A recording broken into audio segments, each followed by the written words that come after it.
Hello everyone. Bihar special की series में हम लोग बिहार की राज्य व्यवस्था के बारे में पढ़ रहे थे। इसके पहले हम बिहार के राज्य व्यवस्था के परिचय, उसके शासन व्यवस्था और राज्यपाल के बारे में पढ़ चुके हैं। पिछला वीडियो जो अपलोड हुआ है वो बिहार के राज्यपाल से संबंधित था। जो भी उसकी राज्यपाल की विधायी शक्तियाँ, कार्यपालक शक्तियाँ और वित्तीय शक्तियाँ हैं उनसे संबंधित वीडियो, और हमने कुछ क्वेश्चन किए थे। इस वीडियो में हम लोग विधानसभा के बारे में पढ़ेंगे और जो वर्तमान में विधानसभा का चुनाव हुआ है 2025 में, उसके बारे में कुछ क्वेश्चन देखेंगे जो कि एग्ज़ाम के लिए बहुत इंपॉर्टेंट है। तो आप लोग अंत तक बने रहिए। तो शुरू करते हैं। विधानसभा, जिसे हम इंग्लिश में लेजिस्लेटिव असेंबली कहते हैं, इसके सदस्यों को हम लोग क्या बोलते हैं? एमएलए बोलते हैं, यानी मेंबर ऑफ लेजिस्लेटिव असेंबली, और हिंदी में आम बोलचाल भाषा में हम लोग बोलते हैं विधायक। संविधान के अनुच्छेद 170 के अनुसार राज्यों में विधानसभा के सदस्यों की अधिकतम संख्या 500 और न्यूनतम संख्या 60 निर्धारित की गई है। राज्य विधानमंडल में आवंटित सीटें वर्ष 1971 की जनगणना के आधार पर निर्धारित की गई है, जबकि राज्य के अंदर विधानसभा क्षेत्रों का पुनर्गठन वर्ष 2001 की जनगणना के आधार पर किया गया है। तो 84वें संविधान संशोधन 2001 के अनुसार राज्य विधानसभा के लिए आवंटित सीटें वर्ष 2026 के बाद होने वाली पहली जनगणना के बाद पुनः निर्धारित की जाएंगी। विधानसभा राज्य विधानमंडल का लोकप्रिय सदन है, क्योंकि इसके सदस्य जनता द्वारा प्रत्यक्षतः चुने जाते हैं। लोकप्रिय सदन यानी कि लोगों का प्रिय सदन, जो कि लोग यानी चुन के अपने प्रिय लोगों को भेजते हैं, इसलिए इसे लोकप्रिय बोला गया है। इसे निम्न सदन भी बोला जाता है। विधानसभा के सदस्यों की योग्यताएं क्या क्या हैं? पहला योग्यता है वो भारत का नागरिक हो। दूसरा, वो 25 वर्ष की आयु पूरी कर चुका हो। तीसरा, वह पागल या दिवालिया न हो। चौथा, वह शासकीय सेवा में न हो, अर्थात किसी लाभ के पद पर कार्यरत न हो, तथा संसद द्वारा निर्धारित की गई अन्य शर्तों को पूर्ण करता हो। विधानसभा का कार्यकाल, संविधान में विधानसभा की अवधि 5 वर्ष निर्धारित की गई है, परंतु राष्ट्रीय आपातकाल के समय इसे 1 वर्ष के लिए बढ़ाया जा सकता है। यदि राष्ट्र में यानी केंद्र सरकार ने 352 अनुच्छेद का प्रयोग करके राष्ट्रीय आपातकाल लगाती है, तो उस समय जो भी राज्य होंगे वहाँ का जो कार्यकाल 5 वर्ष से बढ़ा करके 6 वर्ष कर दिया जाएगा। राज्यपाल 5 वर्ष की अवधि पूर्ण होने से पहले भी मुख्यमंत्री की सलाह पर अथवा स्वविवेक से विधानसभा का विघटन कर सकता है। विधानसभा के 2 सत्रों के मध्य 6 महीने से अधिक का अंतराल नहीं होना चाहिए। सामान्यतः विधानसभा के 3 सत्र होते हैं: बजट सत्र, ग्रीष्मकालीन सत्र और शीतकालीन सत्र। इनके अतिरिक्त राज्यपाल के द्वारा विधानसभा का विशेष सत्र भी आयोजित किया जा सकता है, और यदि जरूरत पड़ता है तो राज्यपाल विधानसभा का विशेष सत्र बुला सकता है। विधानसभा के कार्य संचालन के लिए गणपूर्ति विधानसभा की कुल सदस्य संख्या का 1/10 भाग होनी चाहिए, जिसकी न्यूनतम संख्या 10 निर्धारित की गई है। तो उदाहरण के लिए जिस राज्य में, उदाहरण के लिए बिहार में कितने विधानसभा की सीटें हैं? 243। 243 का 1/10 कितना होगा? ये होगा 24.3, यानी कि 24। यानी कोई भी संसद विधानसभा का कार्यक्रम चलेगा तो उसमें मिनिमम 24 सदस्य तो होने ही चाहिए, तभी हम कहेंगे कि उस कार्य संचालन के लिए विधानसभा की गणपूर्ति हो चुकी है।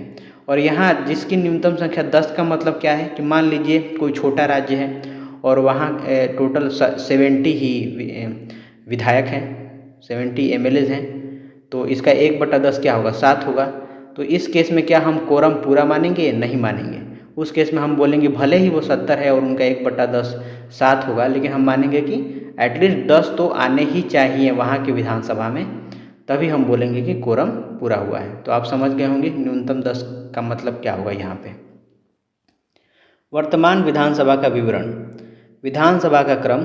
तो जो अभी वर्तमान चुनाव हुआ है 2025 में नवंबर में, 6 नवंबर को पहला चरण हुआ था और 11 नवंबर को दूसरा चरण।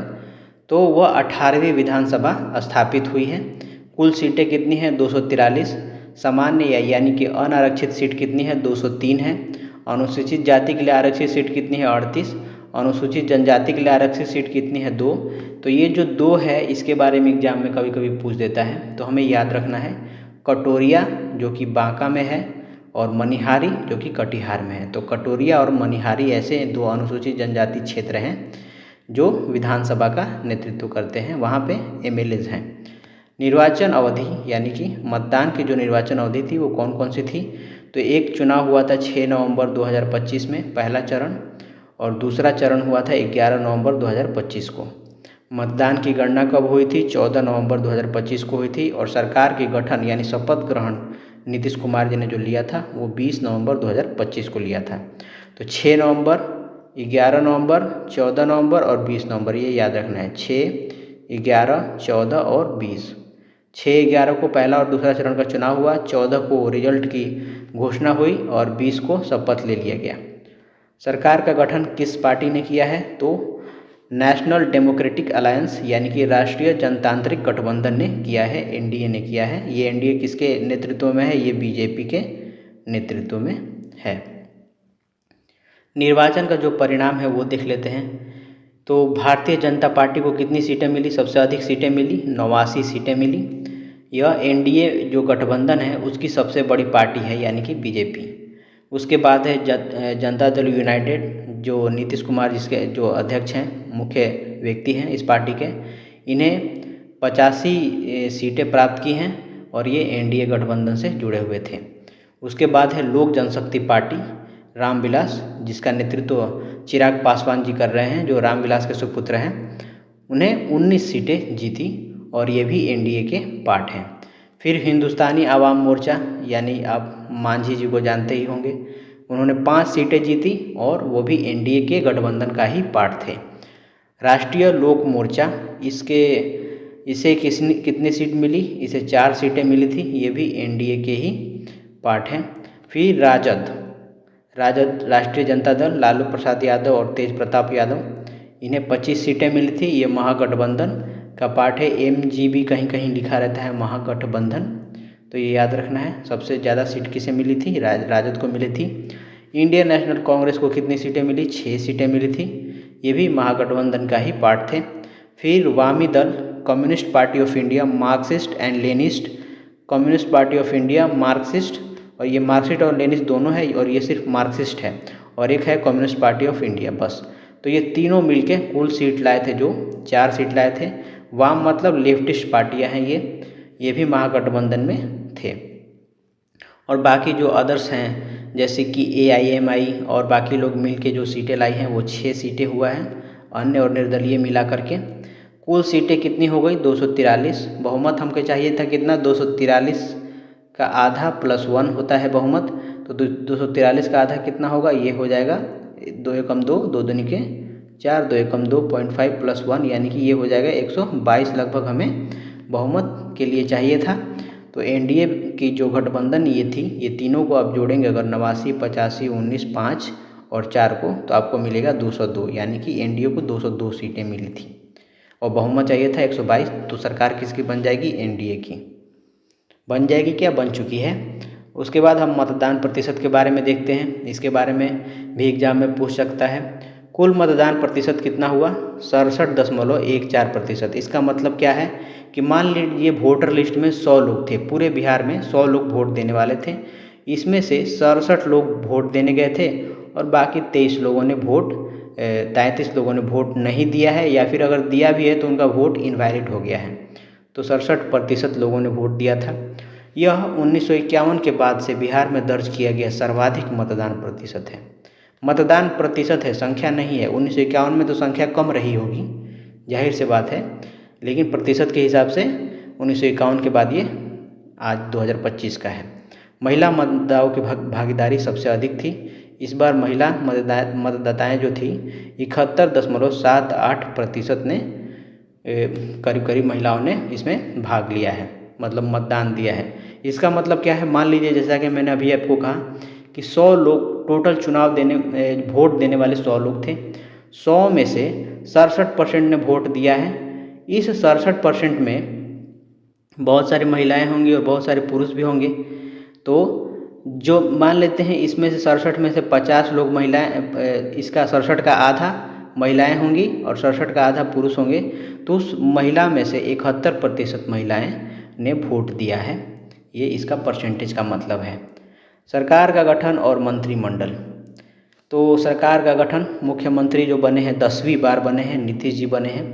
ये जनता दल यूनाइटेड पार्टी के हैं और इनका निर्वाचन क्षेत्र क्या है, तो ये वोट नहीं लड़े थे, ये MLC थे, मेंबर ऑफ लेजिस्लेटिव काउंसिल, यानी विधान परिषद के ये सदस्य थे। तो आप पूछेंगे क्या विधान परिषद के सदस्य इसका नेता बन सकते हैं, तो हाँ बिल्कुल बन सकते हैं, ऐसा प्रोविज़न किया गया है। उसके बाद है उप मुख्यमंत्री। उप मुख्यमंत्री कौन है? सम्राट चौधरी हैं। इन्हें गृह मंत्रालय मिला है, सबसे बड़ा पोर्टफोलियो। ये BJP पार्टी से हैं और इनका जो विधानसभा सीट है वो है तारापुर। ये याद रखना, एग्जाम में पूछ सकता है। दूसरा एक और उप मुख्यमंत्री बने हैं जो कि BJP से ही है, तो ये विजय कुमार सिन्हा बने हैं। ये कहाँ से हैं? ये लखीसराय विधानसभा सीट से चुने गए हैं। ये विधानसभा सीट से चुने गए हैं, इसका मतलब ये नहीं कि विजय कुमार सिन्हा लखीसराय के हैं, हो भी सकता है नहीं भी हो सकता है, लेकिन वो विधानसभा सीट से वो चुनाव जीते हैं। उसके बाद देखते हैं जो प्रमुख मंत्रालय जो मिले हैं लोगों को उसके बारे में। तो नीतीश जी को कौन मंत्रालय मिला है? एक सामान्य प्रशासन मिला है, उसके बाद निर्वाचन का मिला है, मंत्रिमंडल सचिवालय जो कि पटना में स्थित है उसकी निगरानी इन्हीं के जिम्मे है, और अन्य अनावंटित विभाग का मतलब है कि जो भी विभाग बाकी लोगों को देने के बाद कुछ बचा है तो वो इन्हीं के जिम्मे है। सम्राट चौधरी जो कि डिप्टी CM है, इन्हें गृह विभाग मिला है। विजय कुमार सिन्हा जो कि डिप्टी CM है, इन्हें राजस्व एवं भूमि सुधार, खान एवं भूतत्व विभाग मिला है। ये BJP के हैं, ये दोनों याद रखना है। नीतीश कुमार जदयू के हैं। विजय कुमार चौधरी ये जल संसाधन, संसदीय कार्य, सूचना एवं जनसंपर्क मंत्री हैं, ये JDU के हैं। उसके बाद है विजेंद्र प्रसाद यादव, ये ऊर्जा, योजना एवं विकास, वित्त मंत्रालय और मद्य निषेध, उत्पाद एवं निबंधन, इन्हें JDU को मिला है, ये भी इम्पोर्टेंट है। मंगल पांडे जो कि BJP के हैं, इन्हें मिला है स्वास्थ्य और विधि विभाग। ये नवगठित जो NDA मंत्रिमंडल उसमें कितने मंत्री शामिल है? 26 मंत्री, ये याद रखना है। उसके बाद है नितिन नवीन, इन्हें मिला है पथ निर्माण, नगर विकास एवं आवास विभाग। ये किस पार्टी के हैं? ये BJP के हैं। उसके बाद है सुनील कुमार, शिक्षा, विज्ञान, प्रौद्योगिकी एवं तकनीकी की शिक्षा विभाग, ये JDU से संबंधित है। उसके बाद है दिलीप कुमार जायसवाल, ये उद्योग विभाग इन्हें मिला है, ये BJP के हैं। श्रवण कुमार ये ग्रामीण विकास एवं परिवहन विभाग से संबंधित है, ये JDU के हैं। राम कृपाल यादव ये कृषि विभाग के हैं, ये BJP के हैं। संतोष कुमार सुमन ये लघु जल संसाधन विभाग, ये हम हिंदुस्तान आवाम मोर्चा पार्टी के हैं। मोहम्मद जमा खां ये अल्पसंख्यक कल्याण विभाग, ये जदयू के हैं। श्रेयसी सिंह सूचना एवं प्रौद्योगिकी विभाग, खेल विभाग मिला है, ये BJP की हैं। तो अब देखते हैं जो चर्चित विधायक है जिन्होंने जीत हासिल की है, जो बहुत न्यूज में चर्चा रहे हैं, उनसे संबंधित कुछ सवाल आ जाते हैं एग्जाम में, तो उसे देख लेते हैं। मैथिली ठाकुर, आपने ये सिंगर हैं, आपको पता ही होगा, ये अलीनगर निर्वाचन क्षेत्र से चुनाव लड़ी थी BJP से और ये जीत गई थी। ये सबसे युवा विधायक हैं, इनकी उम्र 25 वर्ष है। सोशल मीडिया पर अपने लोकगीतों और वायरल वीडियो के कारण राष्ट्रीय स्तर पर चर्चित चेहरा है। उसके बाद है अनंत सिंह, सब जानते होंगे, ये मोकामा निर्वाचन क्षेत्र से जीते हैं। इनकी पार्टी है जनता दल यूनाइटेड, ये एक बाहुबली नेता हैं। जेल में रहते हुए भी चुनाव लड़े और 30,000 से अधिक वोटों से जीत हासिल की है। तो इनकी चर्चा का विषय क्या है कि ये जेल में थे और चुनाव जीत गए। उसके बाद है ओसामा साहब, ये रघुनाथपुर निर्वाचन क्षेत्र से लड़े हैं। पार्टी कौन सी थी? राजद। बाहुबली नेता शहाबुद्दीन के ये बेटे हैं। पहली बार चुनाव लड़े और 9,000 से अधिक वोटों से जीत हासिल की, जिससे सिवान की राजनीति में फिर से शहाबुद्दीन परिवार की एंट्री हुई है। उसके बाद है सम्राट चौधरी जो कि गृह मंत्री हैं हमारे और उप मुख्यमंत्री भी हैं। ये तारापुर निर्वाचन क्षेत्र से हैं। ये BJP से चुनाव लड़ा था इन्होंने। ये NDA के बड़े चेहरे और BJP के प्रदेश अध्यक्ष हैं। जीत के बाद उप मुख्यमंत्री बने और गृह मंत्रालय भी मिला है। विजय कुमार सिन्हा, ये भी हमारा उप मुख्यमंत्री बिहार के बने हैं। NDA के वरिष्ठ नेता हैं। ये लखीसराय निर्वाचन क्षेत्र से चुनाव लड़े थे और इनकी पार्टी थी BJP। उसके बाद है राम कृपाल यादव, ये दानापुर से चुनाव लड़े थे, BJP के हैं। पूर्व केंद्रीय मंत्री बने थे और RJD के दिग्गज रीता लाल यादव को हरा करके जीत दर्ज इन्होंने किया है। उसके बाद है मंगल पांडे, सिवान से ये चुनाव लड़े BJP पार्टी से। ये वरिष्ठ BJP नेता और पूर्व मंत्री हैं।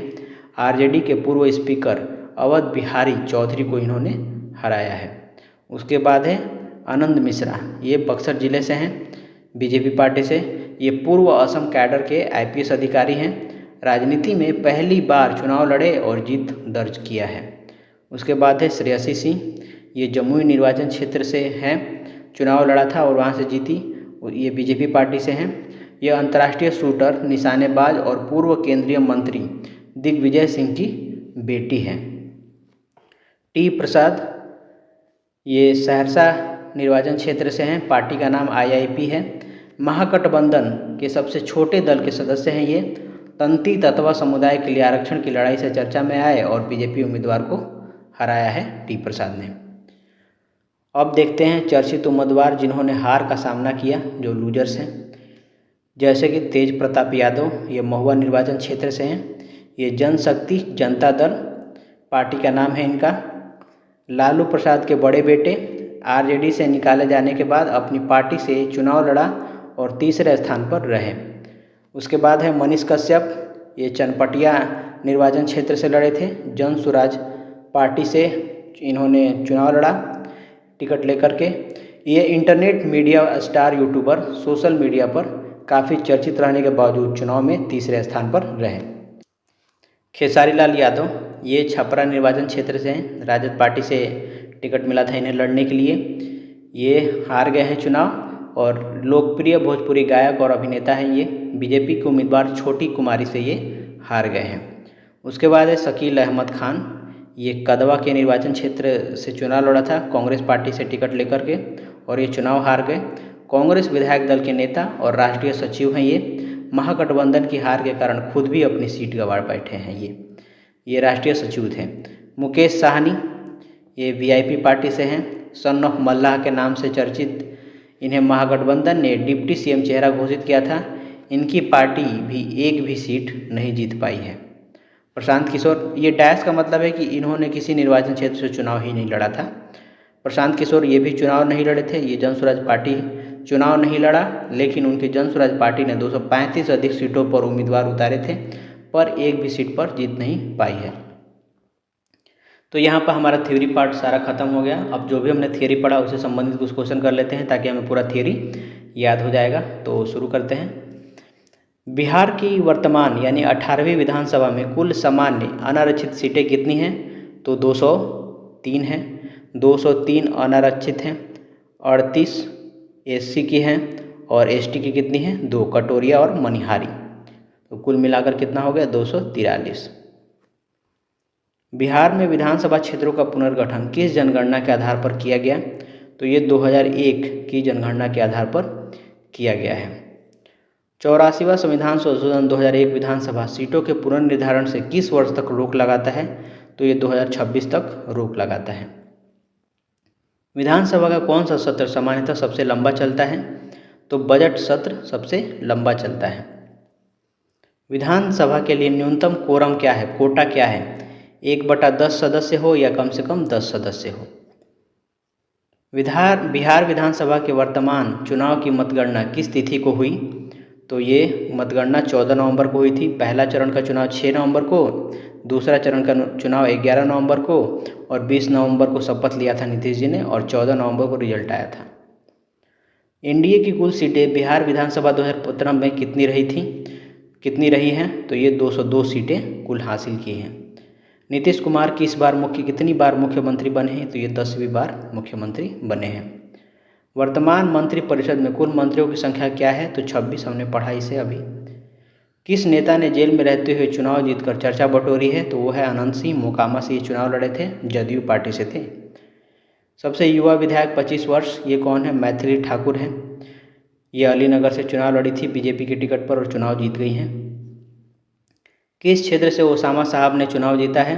तो ये रघुनाथपुर से चुनाव जीता है। ये शिहाबुद्दीन के बेटे हैं ये। उप मुख्यमंत्री सम्राट चौधरी किस विधानसभा क्षेत्र से जीत कर आए हैं? तो ये तारापुर से आए हैं। सम्राट चौधरी गृह मंत्री हैं बिहार के और उप मुख्यमंत्री भी हैं और ये बीजेपी पार्टी से संबंधित हैं। 2025 में बिहार में दर्ज सर्वाधिक मतदान प्रतिशत 67.14% किस वर्ष के बाद रिकॉर्ड किया गया है? तो ये 1951 के बाद रिकॉर्ड किया गया है। किस उम्मीदवार ने सन ऑफ मल्लाह के नाम से प्रतिष्ठा के बावजूद एक भी सीट नहीं जीती है? तो वो कौन थे? वो मुकेश साहनी थे। किस मंत्रालय की जिम्मेदारी सीएम नीतीश कुमार के पास है? तो सामान्य प्रशासन एवं कैबिनेट सचिवालय के जिम्मेदारी नीतीश जी के पास है। गृह मंत्रालय चला गया है सम्राट चौधरी के पास। जदयू के किस वरिष्ठ मंत्री के पास ऊर्जा और वित्त विभाग है? तो विजेंद्र प्रसाद यादव के पास ऊर्जा एवं वित्त विभाग है। अंतर्राष्ट्रीय शूटर एवं पूर्व केंद्रीय मंत्री दिग्विजय सिंह की बेटी कौन है? तो श्रेयसी सिंह है। किस नेता ने आरजेडी के दिग्गज रीतालाल यादव को हराया है? तो वह है रामकृपाल यादव। बिहार विधानसभा चुनाव 2025 में मतदान कुल कितने चरणों में हुआ? तो 2 चरणों में चुनाव हुआ है, 6 नवंबर और 11 नवंबर। बिहार विधानसभा चुनाव 2025 के पहले चरण का मतदान किस तारीख को हुआ? तो 6 नवंबर को हुआ है। दूसरे चरण का मतदान कब हुआ है? तो ये हुआ है 11 नवंबर को। चुनाव परिणाम की गणना किस तिथि को घोषित हुई है? तो ये 14 नवंबर को हुआ है। फिर नई सरकार का गठन किस तारीख को हुआ है, यानी शपथ लिया गया है? 20 नवंबर को। पहले चरण का मतदान प्रतिशत कितना था? तो पहले चरण का मतदान प्रतिशत था 60.3%। दूसरे चरण का मतदान प्रतिशत कितना था? तो दूसरे चरण का 63.0% था। कुल औसत मतदान प्रतिशत क्या था? तो 62.7% था। महिला मतदाताओं का प्रतिशत कितना रहा? तो 73.21% महिलाओं ने वोट दिया। पुरुष मतदाताओं का प्रतिशत कितना रहा था? तो ये था 69.87% में। 2025 में चुनाव में ईवीएम कंट्रोल यूनिट की संख्या कितनी थी? तो 1,78,000 लगभग ईवीएम की यूनिट थी। सबसे अधिक मतदान किस क्षेत्र में हुआ है? तो ये बांका में हुआ है, ये याद रखना है।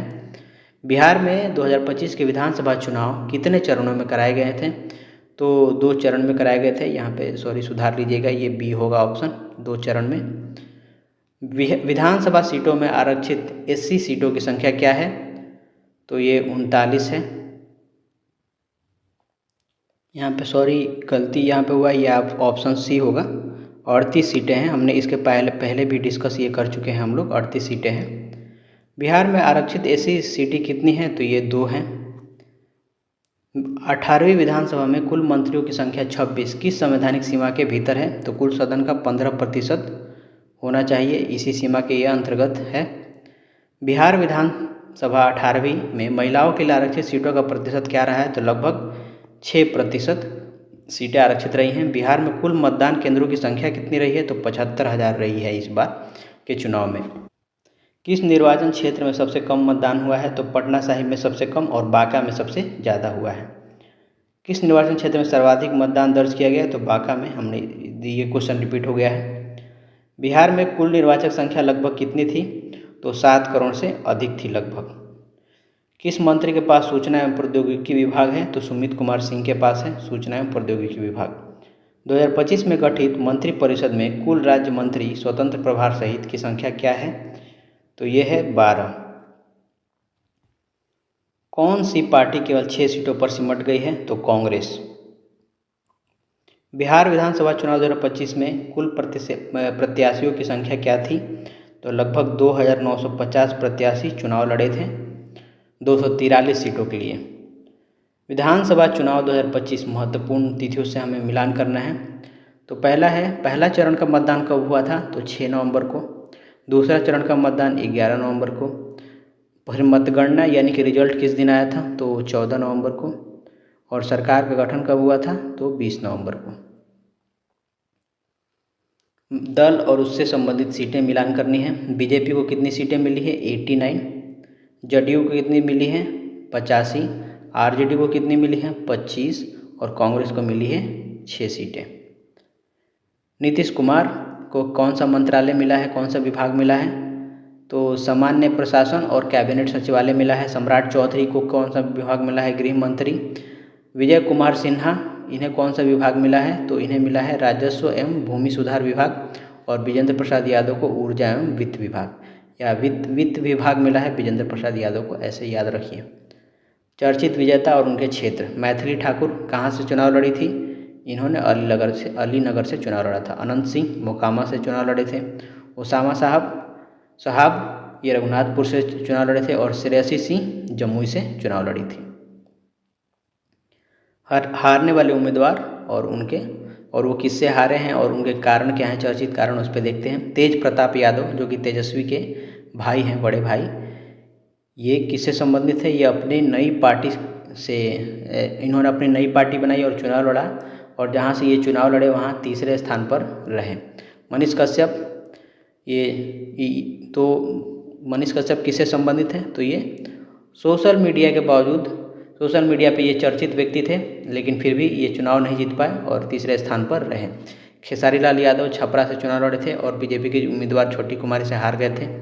शकील अहमद खान, ये कांग्रेस के नेता और गठबंधन की हार का असर। उसके बाद क्वेश्चन है विभाग और उसके मंत्री से। उद्योग विभाग किसे मिला है? तो ये समीर महासेठ को मिला है। शिक्षा विभाग किसे मिला है? विजय कुमार चौधरी को मिला है। ऊर्जा विभाग हमने पढ़ा किसे मिला था? ये विजेंद्र प्रसाद यादव को, इन्हीं को वित्त विभाग में मिला है। और ग्रामीण विकास श्रवण कुमार को। 64 देखते हैं, मैच 7 राजनीतिक घटना और उससे संबंधित नेता के बारे में। सम्राट चौधरी, ये उप मुख्यमंत्री की शपथ लेंगे और ये हमारे गृह मंत्री भी हैं। नीतीश कुमार 10वीं बार मुख्यमंत्री बनेंगे। अनंत सिंह जेल से जीत कर आए हैं। और ओसामा साहब रघुनाथपुर से ऐतिहासिक जीत इन्होंने स्थापित किया है।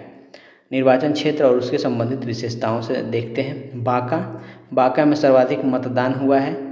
पटना साहिब में सबसे कम मतदान हुआ है। जमुई किससे संबंधित है? तो यहाँ पे महिला उम्मीदवार की बड़ी जीत हुई है। और अलीनगर, यहाँ का युवा विधायक का निर्वाचन हुआ है, यानी मैथिली ठाकुर का निर्वाचन यहीं से हुआ है।